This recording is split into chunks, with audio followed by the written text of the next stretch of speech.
warahmatullahi wabarakatuh.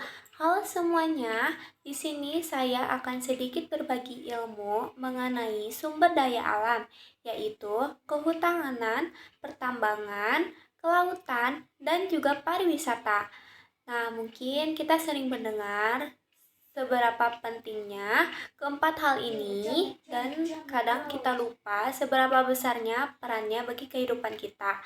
Nah, di sini aku akan sedikit membahas lebih dalam dari peran, masalah yang dihadapi, dan juga cara mengatasinya.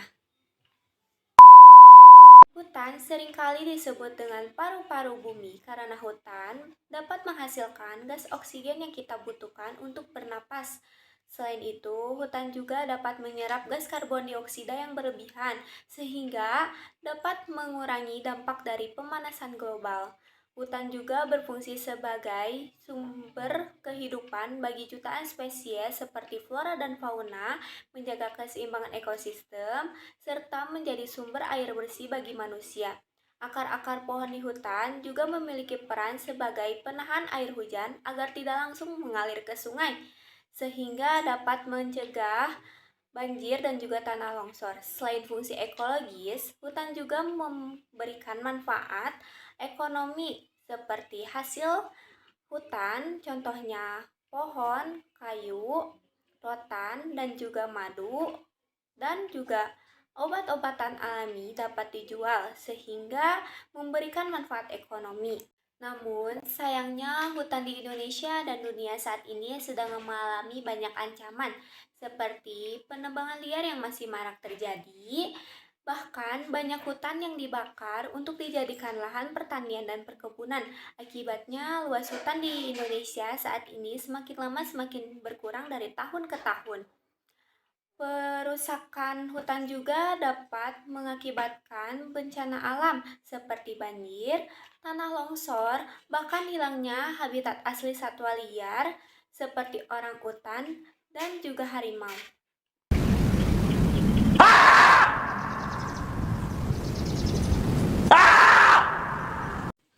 Apa ya solusinya?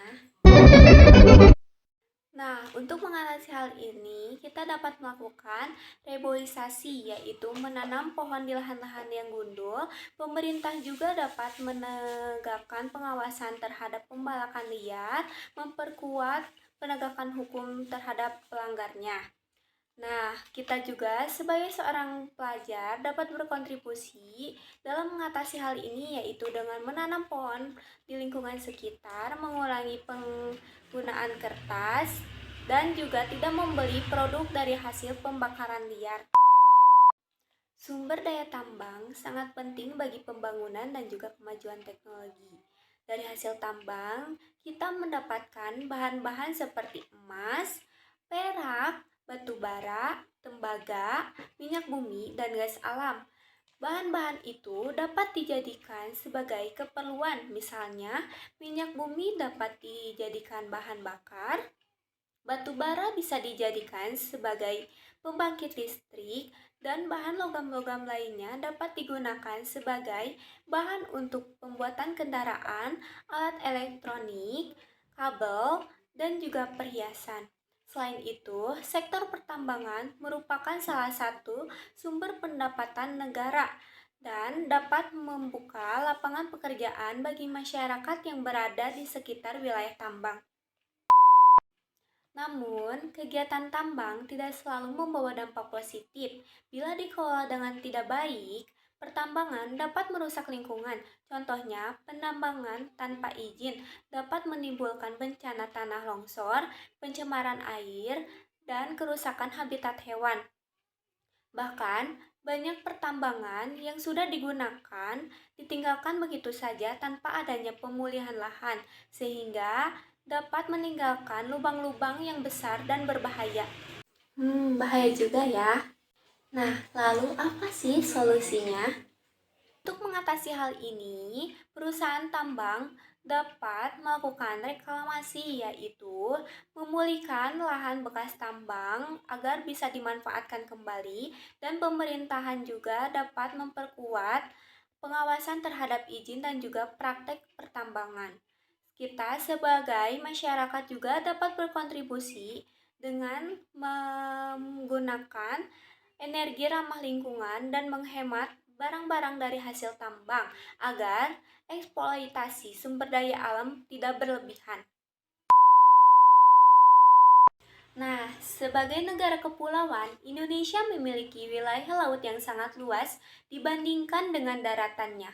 Laut menyediakan banyak manfaat seperti dari hasil laut kita mendapatkan ikan, garam, rumput laut, dan bahkan juga minyak bumi. Laut juga menjadi salah satu jalur transportasi yang sangat penting untuk menghubungkan berbagai kepulauan dan juga menjadi salah satu wisata yang sangat indah seperti Bali, Raja Ampat, dan juga Labuan Bajo. Laut juga memiliki peran penting untuk menjaga iklim dunia karena mampu menyerap panas dan gas karbon dioksida dari atmosfer. Namun, laut di Indonesia sedang mengalami banyak masalah serius loh, seperti pencemaran laut akibat sampah plastik dan juga limbah industri yang semakin lama semakin meningkat. Bahkan, masih banyak pelayan atau nelayan yang menggunakan metode untuk memancing ikan yang tidak baik, yaitu dengan cara pengeboman dan juga memakai racun, sehingga dapat merusak habitat asli penghuni laut.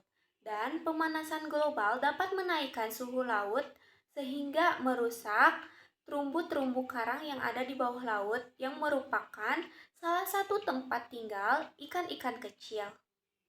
Bombastic side-eye, criminal offensive side-eye.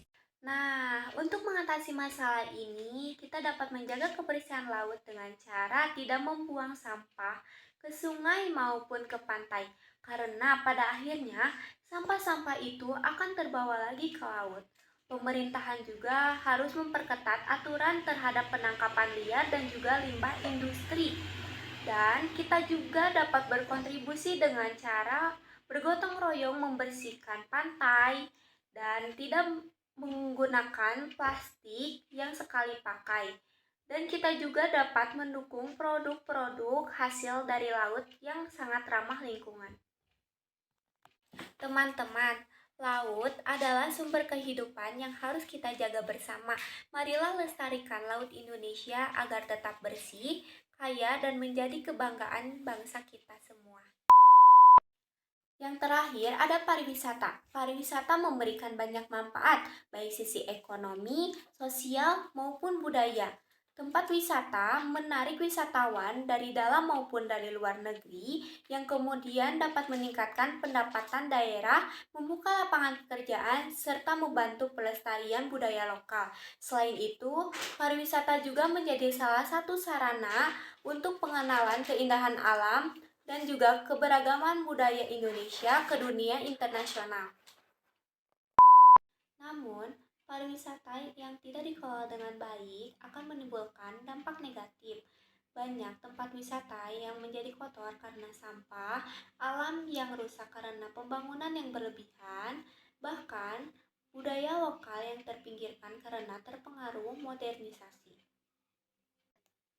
Nah, solusinya yaitu dengan cara mengembangkan pariwisata berkelanjutan, yaitu pariwisata yang menjaga keseimbangan antara ekonomi, lingkungan, dan juga sosial.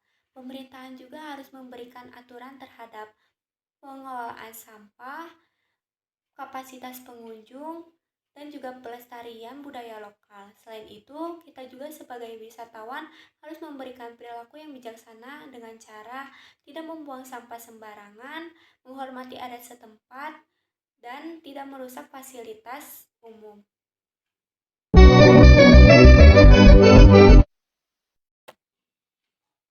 Nah, sekian penjelasan tentang sumber daya alam Indonesia. Intinya kita harus menjaga dan melestarikan sumber daya alam Indonesia agar tetap terjaga dan bisa dinikmati oleh generasi yang akan mendatang. Sekian, semoga bermanfaat ya.